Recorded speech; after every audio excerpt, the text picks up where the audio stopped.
Então, nessa ação penal 505-1606, continuidade do depoimento do senhor Eduardo Consentino da Cunha, com a palavra ao Ministério Público para indagações. Boa tarde, senhor Eduardo. Boa tarde. Preliminarmente, só esclarecer que a investigação para o destino dos 7 milhões, ela continua acontecendo. Na realidade, os documentos da Suíça, primeiramente, só identificaram a sua conta. O Ministério Público está trabalhando para identificar a origem das outras contas que receberam esses recursos, inclusive algumas delas já identificadas. Em relação às minhas indagações, o senhor alegou que não declarou as contas porque se tratavam de trusts, e como no caso de trust você não tem a posse direta dos valores, o senhor não poderia declarar. Só que no evento 2, AP Inquérito Policial 25, folha 24, tem um laudo pericial que aduz que a conta Netherton era uma conta de uma empresa offshore, cuja sede é em Singapura, e que era constituída por duas pessoas aparentemente de Singapura, Angela Nicholson e Xian Chong, como diretoras. Nesse caso, não haveria necessidade de declaração dessa conta offshore? Em primeiro lugar, eu não estou pedindo satisfação, Vossa Excelência, do trabalho do Ministério Público. Vossa Excelência está fazendo. O que eu estou falando é sobre o aspecto da indivisibilidade da ação penal. Eu não posso ser escolhido para ser processado se existe outros responsáveis. Em segundo lugar, a conta Netherton era um trust. E isso já foi perguntado por Vossa Excelência durante a oitiva do senhor Tadeu de Chiari, foi respondido por ele, e a nossa defesa vai juntar, se não juntou ainda, o Golden Trust da conta Netherton. E todo trust ele é feito em cima de uma empresa.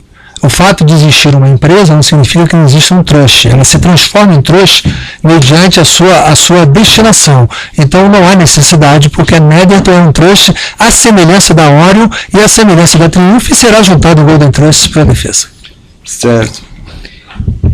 Voltando à questão que o outro juiz colocou do compliance do banco, realmente alguns formulários a sua gerente fala que o patrimônio é 16 milhões, um outro lhe fala que é 11 milhões de dólares, mas durante esse relacionamento com essa gerente Elisa e com a Mari, elas não questionavam a origem dos seus valores, considerando o seu cadastro constava que o senhor era um político brasileiro, portanto uma pessoa politicamente exposta? Em primeiro lugar, Vossa Excelência sabe, tem aí, dentro dos formulários de compliance, tem formulário dos líderes políticos internacionais. Inclusive está no formulário que está na página 302 do PIC, formulário de líderes políticos internacionais, que foi feito em 2003 com o compliance da conta. Da página 312 a 309 do PIC, é exatamente isso que o senhor está falando, com relação a feito pelo Merrill Lynch, por Merrick Yonaga em 2003. Então, consequentemente, foi feito.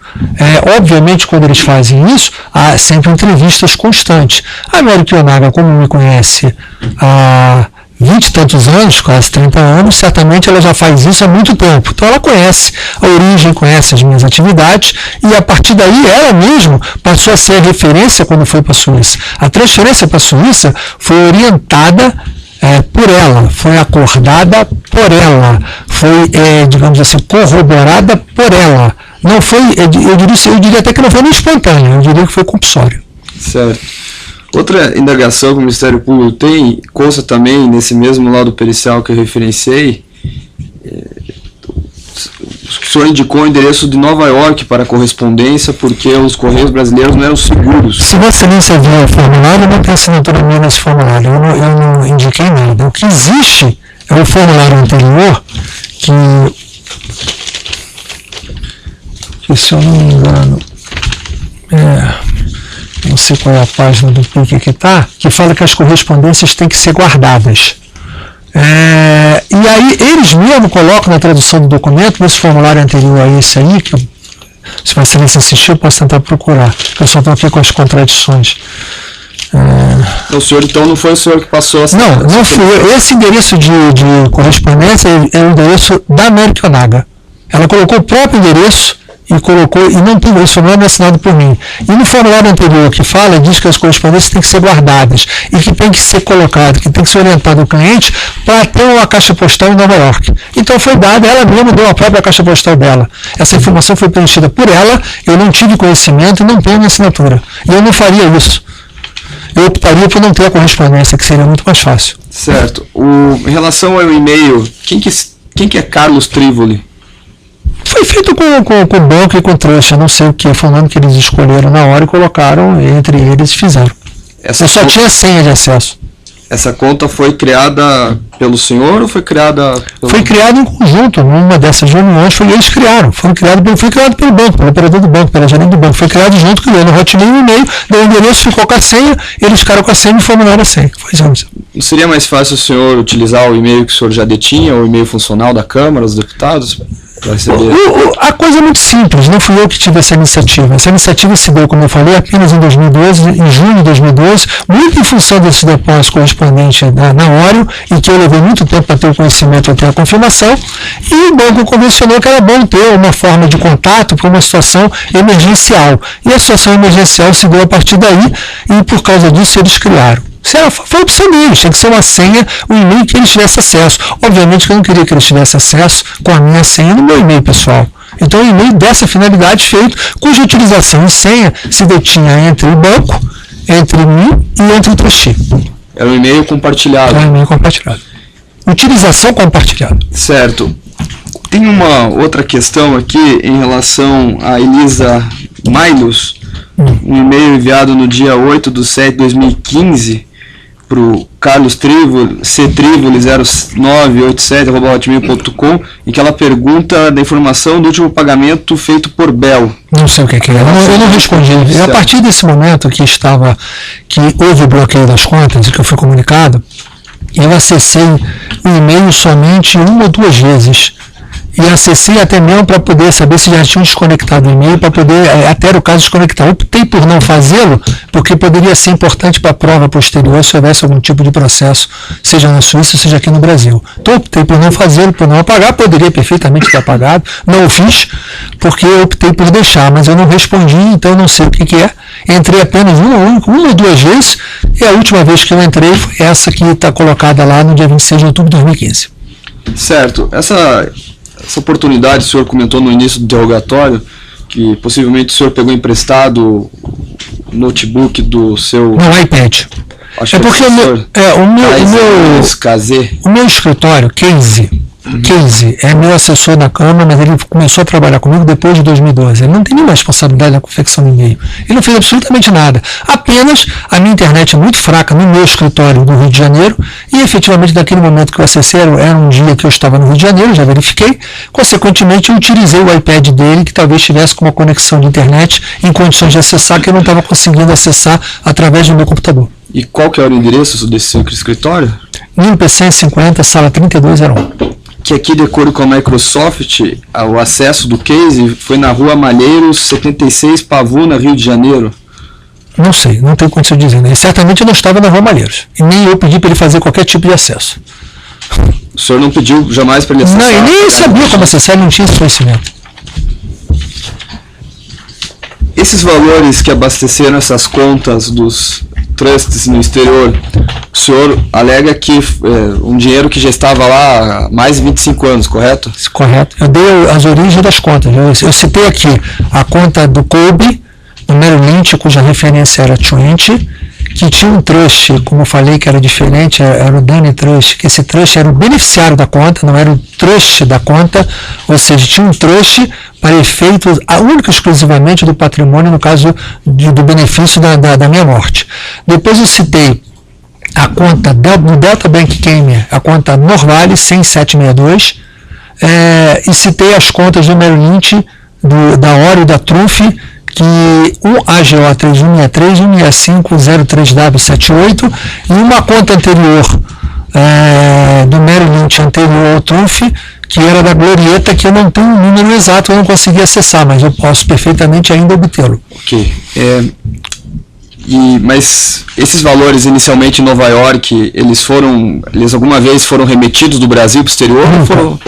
Valores que o senhor ganhou por trabalho no exterior. No exterior. Certo.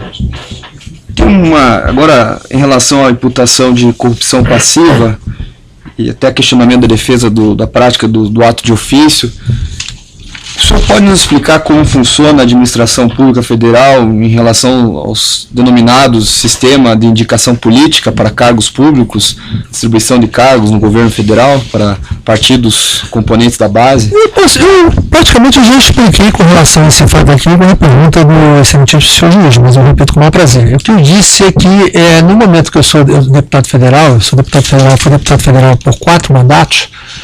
O primeiro mandato que eu tomei posse em 2003 até 2006, eu era oposição ferrenha, então eu não tinha nenhum tipo de discussão a respeito de qualquer participação. No segundo mandato, de 2007 até 2011, consequentemente, nesse momento, sim, o meu partido, que naquele momento eu estava, que era o PMDB, ele passou a fazer parte integralmente da base, já que no primeiro mandato do Lula, a parte do PMDB que eu fazia parte era a oposição e outra parte fazia parte do governo. Então eu passei a fazer parte, juntamente com o COS, com toda a bancada inteira, e a partir daí o PMDB, no caso da Câmara, indicou 3 ministros, que foram os ministros da Agricultura, Renan Stefanes, o ministro da Integração, Gedel Vaiani. O senhor já respondeu isso, né? Sim. Teria alguma coisa a complementar? E depois os cargos de segundo escalão. Ou seja, basicamente é normal que os partidos que compõem a base que votam com o governo, que pretendam e tenham acesso a indicações para cargos em determinadas áreas. E foi isso que o meu partido fez. E a parte que a mim coube dentro dessa coordenação não tinha a ver com a Petrobras. Essa parte da Petrobras, que é objeto da denúncia, ela coube a Fernando Diniz e a bancada de Minas Gerais, corroborado pelo depoimento de todos os parlamentares da bancada de Minas Gerais que aqui estiveram. Mas mais objetivamente, esses indicados políticos, qual que era o compromisso que eles tinham com o partido? O que eles davam como contrapartida para o partido para serem indicados e se manterem no cargo? O que você busca com a indicação de alguém é que ele tenha um bom trabalho, que ele possa ter atividade política, que possa engrandecer o mandato de quem da bancada que o está ajudando.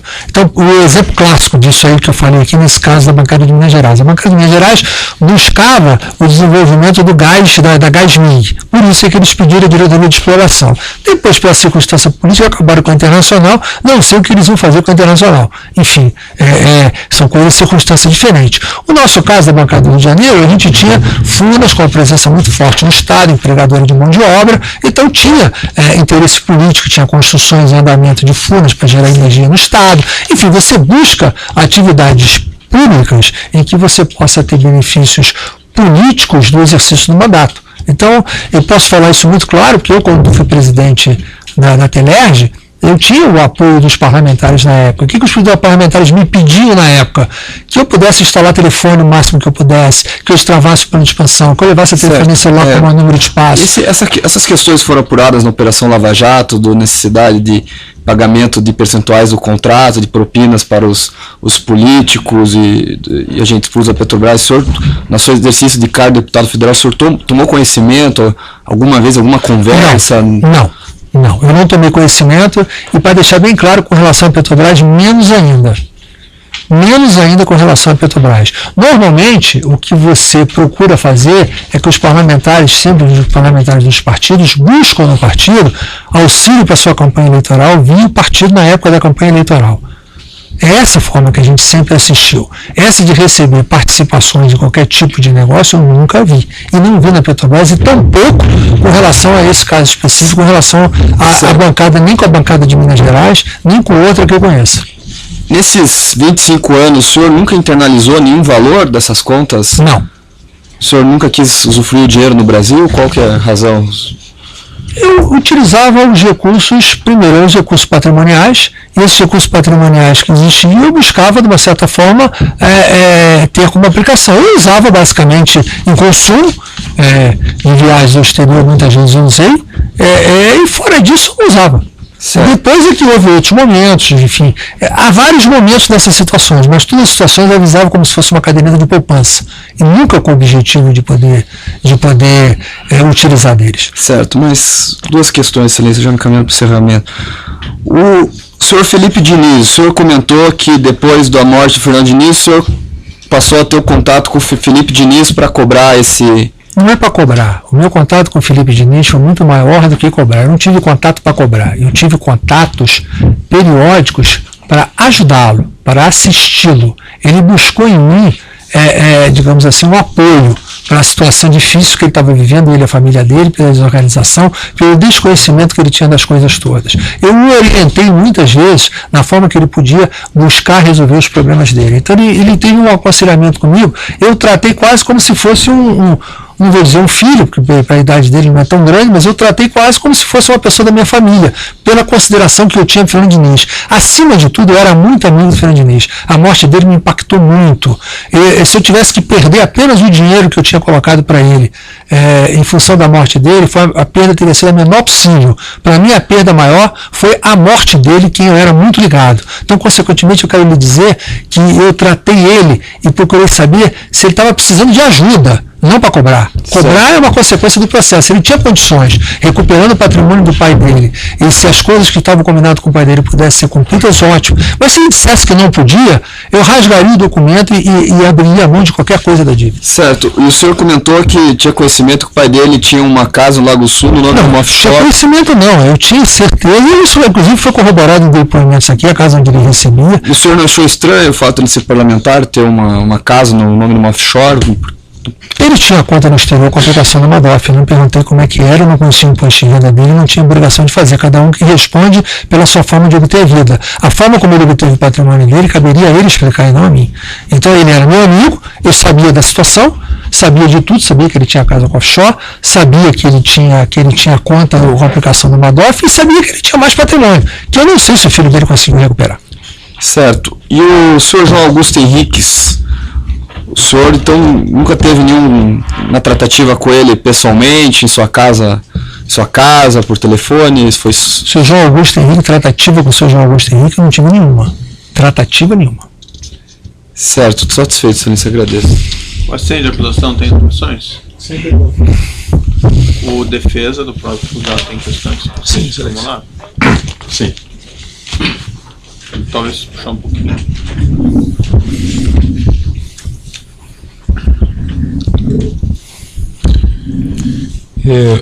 O senhor praticamente em 1h36 respondeu a todas as questões que o juízo fez ao senhor e elucidou as questões que a defesa também lhe apresentaria, fez um resumo das suas atividades públicas, das suas atividades privadas, falou dos seus mandatos, de como que o senhor ingressou ao PMDB, de como que o senhor passou a apoiar o governo Lula, a divisão que havia das bancadas do PMDB, quem eram os líderes, o que cabia a cada bancada. Nesse quadrante, o senhor tem alguma coisa a mais que o senhor gostaria de esclarecer? Talvez só um pouco mais de detalhes, porque os detalhes, às vezes, eles fazem toda a diferença, porque são considerados de uma forma obtusa em alguns momentos. Então, a minha posição no primeiro mandato era radical. Eu não tinha como, sendo opositor, ter qualquer tipo de ingerência na Petrobras ou qualquer outra empresa. Imagina, a Petrobras é a maior empresa brasileira, é a maior empresa do governo. Como é que situações envolvendo período, porque há outras situações que há acusações, como é que em 2006 eu, na oposição, poderia ter qualquer tipo de relacionamento com a Petrobras? Então, nenhum. Tampouco em 2007, tampouco alguém que estava iniciando seu mandato, porque as pessoas me olham muito como presidente da Câmara. Eu não sou presidente da Câmara desde o dia, eu não fui presidente da Câmara, perdão, desde o dia que eu assumi o mandato. Eu comecei meu primeiro mandato na oposição, o mandato na oposição é mandato de briga, não é mandato de qualquer tipo de outra natureza que não seja briga. 2007 a 2010, quando a gente teve que recompor essa situação do PMDB, 2010 fomos para a aliança com o PT, indicando o Michel para vice. Só aí, em 2013, quando o Henrique Alves, que deveria ter sido presidente da Câmara no primeiro biênio já do mandato de 2011, não foi, porque o PMDB acabou não elegendo a maior bancada, elegeu o PT, fez um acordo que o Marco Maia fosse o primeiro presidente e o Henrique o segundo. Só com a eleição do Henrique, com a ida do Henrique para a presidência, é que houve a oportunidade de eu poder crescer em poder e poder disputar e ganhar a liderança da bancada. A partir de fevereiro de 2013, é que eu adquiri maior notoriedade. E a partir do exercício dessa liderança, é que eu busquei construir uma candidatura à presidência da Câmara e obtive êxito. Então, e obtive êxito praticamente também em confronto com o PT, não foi digamos assim, em acordo com o PT. Eu tive uma relação muito conflituosa, seja como líder, mesmo num período que apoiava, a tal ponto que é público, notório, as rugas e os atritos que eu detinha, que acabaram até culminando com muitas das acusações durante o processo de impeachment do ex-presidente. Então, não há que se falar que eu estava buscando qualquer tipo de espaço de máquina como objetivo do mandato. Eu exerci o mandato pela competência, pelo conhecimento, pela dedicação e pela lealdade de representar a bancada quando fui instado a fazê-lo. E representar a bancada, ser líder da bancada, não significa você mandar na bancada. Significa você fazer aquilo que a maior parte da bancada assim deseja. É você vir o despachante da bancada. Você tem que, às vezes, procurar fazer ou procurar assuntos porque o deputado A, deputado B, deputado C acabam me pedindo. Então, a história simplória do meu mandato é essa, que culminou com a presidência, mas eu não comecei na Câmara como presidente da Câmara. Eu não tinha esse poder, como foi colocado aqui por um delator, numa suposta conversa, de ser a palavra final. Que, aliás, então, o líder colocou bem claro que eu não tive a palavra nem inicial, nem a final de uma nomeação. Eu não tinha, em 2007, a condição política de ser a palavra final de qualquer coisa. Eu não tinha essa projeção ou esse poder que querem me atribuir. E de ser o único cara que dá a palavra final, quando o presidente do partido era o Michel Temer, que hoje é presidente da República, o líder Henrique Alves, foi ministro, governador, foi presidente da Câmara, eu tinha personagens como o Gedel, como o Fernando Diniz, como vários outros, muito mais fortes, como coordenando bancada. Então eu não tinha essa condição de estar a palavra final por nada. E esse delator, que aqui falou, ele falou baseado numa conversa com o terceiro, ele não comprovou essa palavra. E mesmo que fosse uma verborragia de um terceiro, não restou comprovada por nenhum depoimento. Aliás, um delator que está condenado, que efetivamente até eu tive a oportunidade de ler uma sentença na semana passada, e até empresa privada esse delator estava roubando. Na empresa X, quando foi acusado, que não foi criminalizado por ser uma empresa privada, mas está claro no processo que ele, até a empresa privada que ele foi trabalhar quando saiu da Petrobras, ele roubava. Então, você conhece o Eduardo Musa? Nunca vi na minha vida o senhor Eduardo Musa. Vi aqui no dia que veio depor. O senhor nunca esteve com ele? Nunca estive com ele. Um ponto importante, mas eu quero lhe perguntar expressamente, a denúncia afirma que o senhor se reuniu com o senhor Jorge Zelada, dia 12 de setembro de 2010, isso foi utilizado como uma prova de ato de ofício, o senhor teria pedido uma permissão para pousar no helicóptero, prefixo YMH, o senhor nesse dia estaria supostamente com o prefeito Eduardo Paes, o senhor estava aqui no dia que o Eduardo Paes depois. Isso aconteceu? Esse fato aconteceu? Bom, vamos colocar exatamente o que aconteceu. Eu vou dizer exatamente o fato que aconteceu. Eu tinha uma agenda de campanha, primeiro que era um domingo. Não faz sentido ninguém fazer uma reunião no domingo. Segundo que era a véspera da eleição de 2010. Não estou falando 12 de setembro de 2010, com a eleição seria 1 ou 2 de outubro de 2010. Era um domingo de campanha que eu tinha 3 agendas com o Eduardo Paes. Uma no Estácio, numa igreja, outra em Urucânia e outra na Pavuna. A gente calculou, eu fretei um helicóptero naquele momento, com a PPYMH, para que a gente pudesse sair do Estácio e conseguir chegar a tempo do Urucânia, porque tem a agenda de um prefeito, um domingo de campanha, há 3 semanas da eleição, eu tenho que aproveitar. Aquilo significava uma possibilidade de aumento de voto para mim, na medida que ele conseguisse cumprir o máximo de agenda comigo. Então, consequentemente, a gente fretou o helicóptero. O que aconteceu naquele dia? Você tem um domingo, você só tem 3 lugares que você pode, no centro da cidade, utilizar para poder pousar um helicóptero. No Santos Dumont, no Tribunal de Justiça, ou na Petrobras. E o que aconteceu? No Santos Dumont, o tempo que você chega no Santos Dumont para poder ter acesso ao helicóptero e decolar é mais rápido de carro. Você perde quase 30 minutos para fazer isso sem a permissão de decolar. Não há, você tem que passar por raio-x, você tem que ver alguém para te buscar, chegar por transporte até o helicóptero. Então, o tempo é muito grande. O Tribunal de Justiça não estava funcionando no domingo. Então, a minha secretária, que cuidava da minha estrutura de campanha, pediu à Petrobras para poder utilizar o helicóptero para esse embarque, se fosse opção.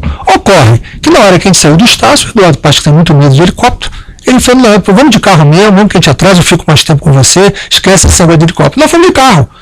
E tanto o helicóptero não decolou para mim, o helicóptero decolou, segundo o documento que está do DSEA, para ir para Angra dos Reis, que não foi comigo. Então, e se fosse Angra dos Reis, não ia sair da Petrobras. E mais, esse helicóptero que estava sendo utilizado nesse dia para uma reunião, ele não só não decolou, comigo, como eu usei, como também a Petrobras forneceu um documento que foi juntada quando a apresentação da denúncia do Ministério Público e que, infelizmente, não foi considerada na aceitação da denúncia, não aqui. Esse documento foi juntado ainda quando estava no Supremo e, não sei por que carga d'água, não foi considerado. Mas houve um documento expresso, uma certificação da Petrobras, que nem eu estava lá no dia 12 de setembro e nem o diretor-geral Celada lá esteve.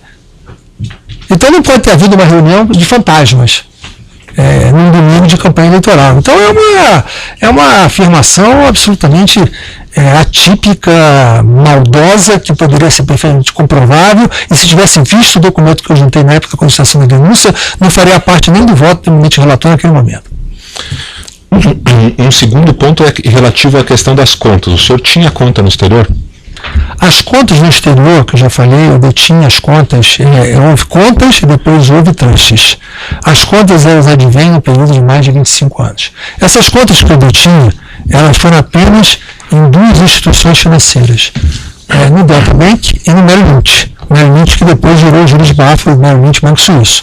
Nas contas que foram colocadas, que detinham inicialmente estruturas de empresa e depois que viraram estruturas de trust, principalmente depois do momento em que o Banco Central se regulamentou. É bom deixar claro aqui que o Banco Central, inclusive, mudou a normativa com relação à aplicação depois desse episódio. A normativa de resolução emitida pelo Banco Central para tentar incorporar a situação trust depois que esse caso se tornou público e que houve a contestação. Isso era bom que uma excelência comum da defesa pudesse até juntar para mostrar que tanto eles não tinham entendimento que tinha obrigação de declarar, que eles mudaram a normativa. O fato de mudar a normativa significa que eles entendiam que a normativa estava fraca. Ok. No processo de separação da sua primeira esposa, em 1996, o senhor noticiou a existência de uma dessas contas? Nesse processo de separação que está, ela noticia a existência de conta. E ela noticia justamente o nome da oficial da conta, Américo Naga. E ela junta, inclusive, um extrato do ano de 1995 de movimentação da conta, que está no processo. Nós vamos juntar esses documentos que são aqui no... Também, essa é cópia, não está ainda nos autos, excelência, mas será juntada ao processo de separação. Nós tivemos acesso essa semana ao processo de separação de 96. Consta aqui a manifestação da sua ex-esposa dizendo que o senhor ocupava um cargo na Câmara de Comércio e Indústria Brasil-Zaire. Eu ocupava. A Câmara de Comércio e Indústria Brasil-Zaire, eu era conselheiro e ocupei o cargo de diretor da Câmara. A Câmara de Comércio e Indústria Brasil-Zaire, ela tinha como presidente uma pessoa já falecida que foi meu sócio, José Fernando de Freitas Viegas, foi meu sócio na empresa Léo do Comércio Exterior e também obteve o trancamento da minha ação por extensão da minha decisão nesse ano de 1917, referente à movimentação de 1988, quando lá ele detinha uma offshore, que é a Offshore Scott Corporation, com conta no Delta Bank, no banco que a gente detinha a conta, e que eu era autorizado a assinar nessa conta em 1988. E essa conta é que era a motivação da denúncia. O senhor falou sobre a Mary Kiyonaga, o senhor falou sobre a Elisa Maílios, são duas funcionárias do Merrill Lynch, e também falou, mas não mencionou o nome, eu acredito que seja essa pessoa, uma pessoa chamada Luiz Maria Pineirua, representante do Posadas e Vicino, consultores internacionais. São os trustes que foram nomeados, né? Tem alguma coisa que o senhor queira acrescentar em relação a essas três pessoas que faltou o senhor falar? Não, falta acrescentar o seguinte: é impossível você fazer prova daquilo que a gente está falando sem ouvir essas pessoas. Até porque você conhecer a minha movimentação, para saber da origem do meu patrimônio, para saber da origem da existência de recursos, é importante que seja obtida a última dessas pessoas, para poder corroborar tudo que a gente está falando. Não ouvir essas pessoas vai significar deixar um hiato de coisas que podem ser confirmadas e que prejudica sensivelmente a nossa defesa. O senhor poderia falar sobre a conta Copec? Bom, muito importante falar da conta Copec. A conta Copec, e aí é importante colocar, porque isso, inclusive até tem documento juntado na denúncia, e é muito claro isso aqui. Se eu não me engano, na página 78, tem uma parte de um facsímile que fala o seguinte: na conta Copeg fala credit card use only relativos à conta do número que é da Triunfo, 466857. Bom, essa conta Copeg foi aberta por mim na pessoa física da minha esposa como uma conta de cartão de crédito. Eu fiz essa abertura dessa conta, eu obtive o cartão de crédito em nome da minha esposa, primeiro porque ela viajava com mais regularidade para poder assistir filhos nossos que viajavam no exterior, em segundo lugar, obviamente talvez o banco nem aceitasse abrir uma conta, nem mesmo para cartão de crédito em meu nome, por ser politicamente exposto e era fora do trust. Eu interrompi um minuto para o câmera do áudio.